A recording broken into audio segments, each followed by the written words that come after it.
Team USA was upset in the FIBA World Cup semifinals against Germany, and a lot of talk is they're playing the blame game right now. Everybody's playing the blame game, and Jaren Jackson Jr.'s name's been thrown out there a lot. So guess what? We're gonna talk about the game. We're gonna talk about Jaren Jackson Jr. We're gonna talk about all of that coming up right here on Locked On Grizzlies. You are Locked On Grizzlies, your daily Memphis Grizzlies podcast, part of the Locked On Podcast Network.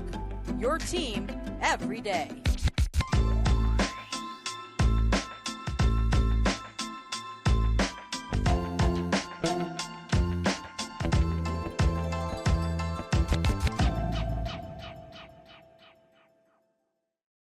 Everyone, what's going on? Welcome back to Locked On Grizzlies. I am your host, Damichael Cole, beat writer for the Commercial Appeal right here in Memphis, Tennessee. Want to thank you for tuning in to Locked On Grizzlies each and every day with us. We got a lot to talk about as we recap the game from a couple hours ago.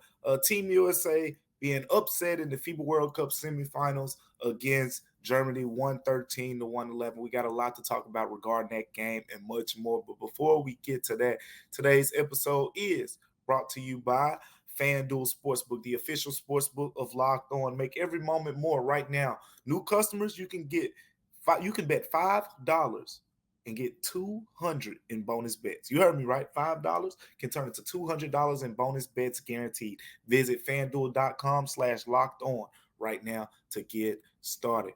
Appreciate you guys. Make sure you tune in everywhere. Apple Podcasts, Google Podcasts, Spotify, Stitcher, wherever you like to listen to your podcast. Locked On Grizzlies is there. And with all that being said, we got to talk about this Team USA and Germany game, particularly since this is Locked On Grizzlies. We're going to focus on Jaren Jackson Jr., but that's going to be more of our second segment.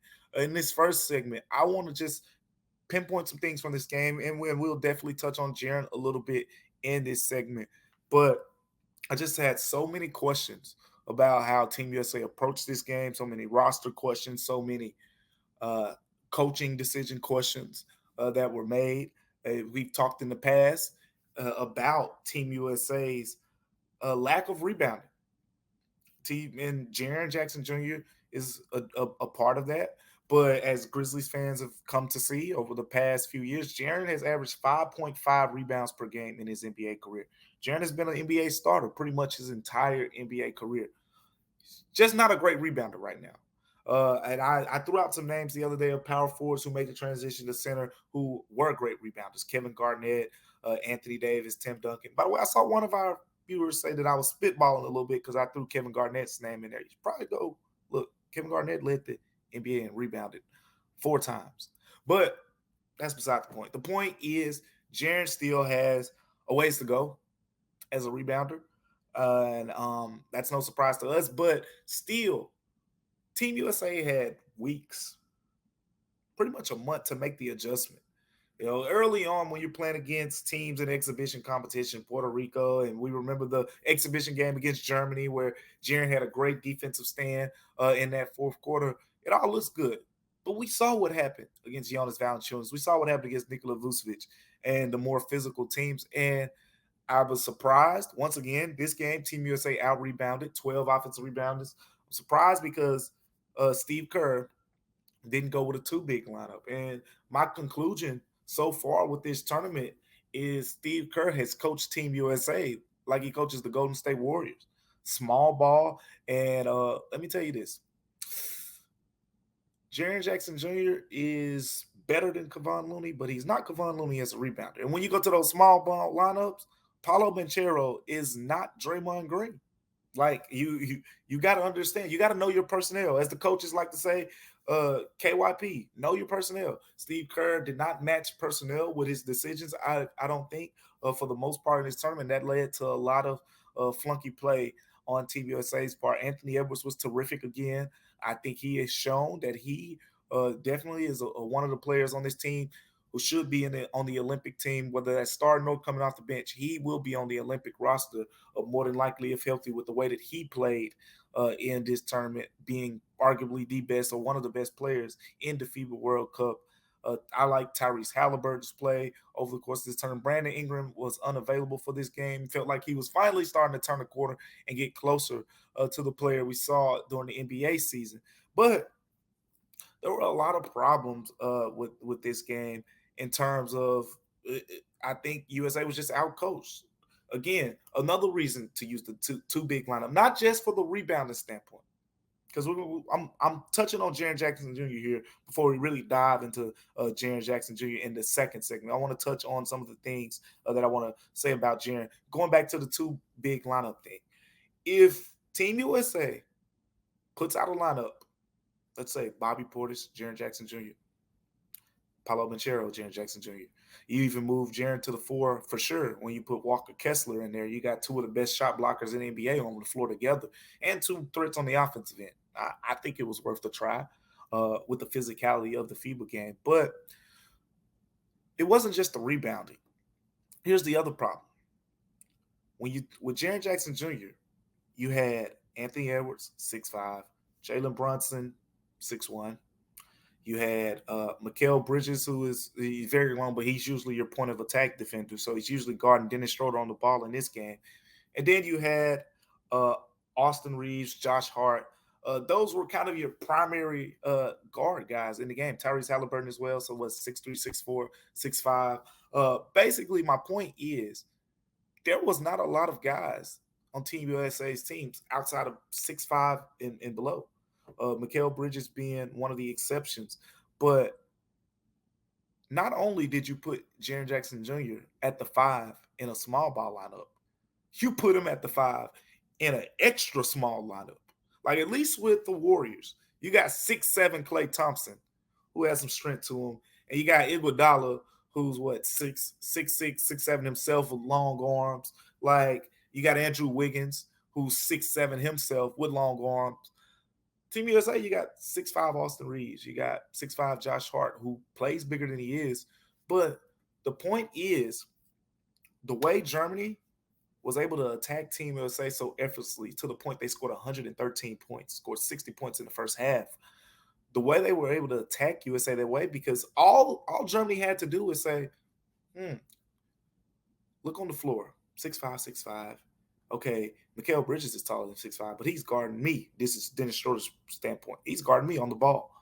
All I got to do is get Jaren out of the paint, and it's easy pickings. And if you know anything about Dennis Schroeder's game, yes, everything about him, beyond the mid-range area is pretty inconsistent. But the dude is one of the quickest guards in the NBA. He loves to get to that right hand, and he's slithery. He can slide, he can get past you, and he'll play on that right hand, and he's going to finish a lot of times in that situation. So what Germany did and what Dennis Schroeder did a lot was, come on, let's run this high pick and roll. Let's Team USA is going to switch it, and let's get Jaren Jackson Jr. out of the paint. In a lot of situations, they ran off-ball screens, got Jaren out of the paint, had Jaren at the three-point line. And if you watch the fourth quarter of this game really closely, Jaren Jackson Jr. had two goaltendings. He was called for goaltending twice. Both times he was chasing down from the back, pretty much running from the three-point line. When he saw Dennis Schroeder get downhill, beat defenders off the dribble, he would chase him down and be just late. Just late. That pretty much was a big difference. Team USA depends on Jaren Jackson Jr. for rim protection. You want to depend on him for rim protection. I think you probably want to put more size on the floor, but then you can say, hey, we're not going to switch Jaren, onto the perimeter of this matchup. We're just going to let him sink his feet, down here at the rim. But basically, Germany outsmarted him. Germany said, we're going to take your one-shot blocker away from the rim, and we're going to get downhill. And it was easy pickings from that point. A lot of Team USA's defenders were pretty beat off the dribble handily. I think Anthony Edwards and Mikal Bridges were probably two of the exceptions in that way. Austin Reeves was kind of hunted in the paint, as we saw in that game against Lithuania as well. So this Team USA, this year's version, has had some weaknesses. We'll see them one more time in the game against Canada, which we'll talk about in our last segment. But overall, I think they just were outsmarted, outcoached in this game. Team USA should have went bigger, in my opinion. They should have put in Walker Kessler alongside Jaren. That way, if you got Jaren on the perimeter, they try to take Jaren away from the basket. Well, guess what? You can't take Kessler and Jaren away from the basket. You try to bring Kessler away from the basket, and you want to attack him because he's a little bit slower on his feet. Sure, go for it. Guess what? Jaren Jackson Jr. is going to be waiting on you at the rim. Uh, that's the difference, I think, in a game like this, and it showed. It showed, and we'll see where Team USA goes from here. But we talked a little bit about Jaren in this segment. Now I want to take a bit of a deeper dive on Jaren Jackson Jr. We're going to talk about that coming up after the break. But before we talk about Jaren Jackson Jr., I want to talk to you about FanDuel, is where you go, the official sports book of Locked On. Make every moment more at FanDuel.com. And it's not just making every moment more. You know what time it is. We saw it yesterday, Thursday night football, Lions, Chiefs. How about that game, right? A lot of drop passes, pick six, and all that good stuff. But get ready for the NFL season right now with incredible offers from FanDuel, America's #1 sports book. Again, new customers can bet $5. All you gotta do is bet $5, and you can get 200 in bonus bets guaranteed. All customers who bet $5 will get $100 off NFL Sunday ticket from YouTube and YouTube TV. Look, now is the best time to join FanDuel. This app is easy to use, and you can bet on everything from spreads to player props and more. Visit FanDuel.com/locked on and kick off the NFL season with an offer you don't want to miss. FanDuel, the official partner of the NFL. Coming up, we're going to talk Jaren Jackson Jr. and FIBA. Stay tuned.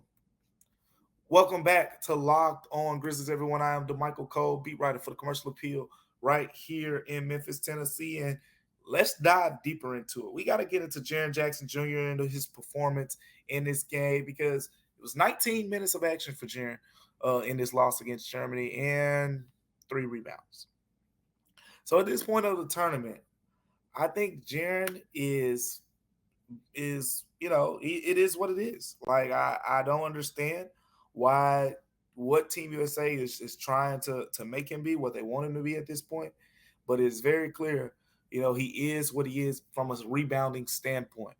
And what I mean by that is expecting him to go get 10, 12 boards should not be an expectation.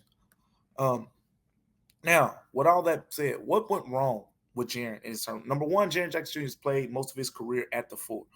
The NBA game is also different from the FIBA game, as we said and showcased many times again. Then there was the coaching, right? Talked about the coaching. Steve Kerr loves his small ball lineups. But at the same time, you got to know your personnel. You got to know, okay, Jaren Jackson Jr. Doesn't play in a lot of lineups with the Grizzlies with Desmond Bane. Desmond Bane's 6'6". It's just the lineups that Team USA were using. It's the equivalent of putting Desmond Bane at the 4 or Dillon Brooks at the 4 and Desmond Bane at the 3, even though Dillon Brooks is, plays pretty big for his size. We didn't see a lot of those lineups and with the Grizzlies. And everyone's going to have their thoughts on Jaren Jackson Jr. after this. I've seen a lot of people say, oh, is he to blame? See some people say, oh, you got to get better rebounding from the center position. I agree. But you also got to get better shot blocking from your 4 position as well, and just better defensive versatility, which was Team USA's biggest weakness. They still lead the tournament in blocks per game, large part Jaren. Banchero's got some nice blocks as well. You got a lot of long guys like Anthony Edwards who can really jump and go get some blocks. Mikal Bridges, super long wingspan. All those guys are plus defenders in terms of, being able to create havoc. But in the simplest form, when we're talking Jaren Jackson Jr., he was not put in the best position to succeed. People want to talk about Defensive Player of the Year, Jaren Jackson Jr. Well, guess what? He did most of that playing at the 4. They want to talk about the rebounding, and again, I touched on it. Like when you're playing alongside Steven Adams and Jonas Valanciunas for the early years of your career, you don't really got to be this amazing rebounder. Even in college, playing alongside Nick Ward, Xavier Tillman, all those guys, he hasn't really had to be this dominant, forceful rebounder. Now, granted, the numbers are what they are. Is no excuse for his lack of rebounding, but it's more pointing on the emphasis. The emphasis from Jaren as a rebounder hasn't really been there. Even when Steven Adams went down, the Grizzlies didn't move Jaren to the 5. They simply inserted Xavier Tillman Sr. They inserted Brandon Clark, two guys who played really well alongside Jaren Jackson Jr. But my point is, that's the defensive end. On offense, a lot of the same things that can be said. How many times, if you just think off your head, if you watch this tournament, how many times did you see a high screen and roll set with Jaren and the ball handler? Jaren gets free, alley-oop's thrown to him, they dunk it down. Didn't see that much. But guess what? If it was Mitchell Robinson, probably would have saw that a little bit more. Old Dwight Howard at his age, at his old in NBA years. I like to say that because my partner Joe Monlax doesn't like for me to call these middle-aged guys old. But Dwight Howard, the NBA vet, didn't even play in the NBA this past year. You could have put him on Team USA this year. He would have called a couple alley-oops off of those screens. Point is, Jaren Jackson Jr. is not a great screen setter. You playing the 5 for Team USA, they had him setting tons of screens. And Jaren Jackson Jr. is very good with the ball in his hands. See with the Grizzlies. I pointed out the isolation numbers time and time again. Despite John Dez getting the bulk of those touches, Jaren Jackson Jr. was the best isolation scorer percentage-wise on the Grizzlies. And not just on the Grizzlies, he was above league average. I think he was in the 85th percentile according to NBA.com in isolation scoring. How many times did you see that, Team USA? Not much. There were a few times they got Jaren the ball and in those type of situations, but it wasn't a lot. Team USA has pretty much been about the guards. Anthony Edwards with the ball in his hand, Tyrese Halliburton, Jalen Brunson. Those guys pretty much did most of the dribbling, and that's why guys like Mikal Bridges, Brandon Ingram, it was hard for them to find their rhythm. Sure, Mikal had a couple games later in the tournament where he's gotten going, but that's the reason it's been hard for a lot of those guys who like to play with the ball in their hands to find their rhythm. Brandon Ingram, Jaren Jackson Jr. It's not just a Jaren thing. It's a roster construction for Team USA and kind of getting these guys again to play to their strengths. So maybe it's coaching as well. But Team USA has always been small ball. If you go back again, Dwight Howard played center. They played LeBron James, Carmelo Anthony at the 3 and 4. It's always been that way. But the difference is LeBron James and Carmelo Anthony, 6'8", 230, 240 pounds. You put Jaren Jackson Jr. defensively on the floor with a bunch of guys, 6'5", and said, go protect the rim and go grab all the rebounds. Then on the offensive end, pretty much the same thing. He's setting screens for a bunch of different guys. It wasn't a role we've seen Jaren Jackson Jr. play this much in his career. So that's pretty much my take on what went wrong with Jaren Jackson Jr. How that kind of translates to the NBA, I don't think it does. What will translate is he has to become a better rebounder. But at the end of the day, his situation with the Grizzlies will be much different. Why? Because he's going to go back to Grizzlies training camp and he's going to be beside Steven Adams, also one of the best rebounders in the world. He's also going to be beside Xavier Tillman. He's going to be beside, guys who are going to say, Jaren, we got this. We go get these boards. We're going to set most of these screens. Steven Adams and Xavier Tillman, both very good screen setters. Steven Adams probably the best, and Xavier Tillman, that is one of the strong suits of his game. So a lot of this won't translate over to the Grizzlies. It's more so about the fact of what, if anything, what does this mean for the future? We touched on it in the past. Jaren Jackson Jr. A lot of people have advocated for him playing center in the future. But right now, probably not the case. But then again, Grizzlies roster will be constructed a little bit differently. We'll see when we get to that time. Speaking of getting to that time, we're going to look ahead to USA Canada coming up on Sunday. We get the matchup we wanted. This is the matchup everybody wanted, right? We wanted to see USA Canada, Dillon Brooks, Jaren, Shai Gilgeous-Alexander, Anthony Edwards. We're going to get that matchup, but it's going to be the third place game. Let's talk about that coming up on Locked On Grizzlies. Welcome back to Locked On Grizzlies, everyone. I'm Damichael Cole, beat writer for Commercial Appeal right here in Memphis, Tennessee. Last segment, we talked about Jaren Jackson Jr. What went wrong there before? I think I ate some chicken earlier, and I was choking on the chicken a little bit. and got me a little cough, but I'm back. I'm back. My voices are back all the way in full form. And here's the thing: we talked about Jaren Jackson Jr. We talked about the upset. Here's the thing: USA still has one more game left to play, and it's against Canada. This is a game that many of you wanted to see. I wanted to see it. I didn't think it was going to be the third place game, but we still get it. A lot to like about this matchup. I think this matchup, if you talk about the long term viewpoint, I think this matchup is going to set the tone for how USA approaches next season. And when I say next season, I'm talking about the Olympics next year. If Canada wins this game, that means USA didn't medal at the FIBA World Cup. If USA doesn't medal at the FIBA World Cup, I'm expecting them to send the Monstars out there next year in Paris.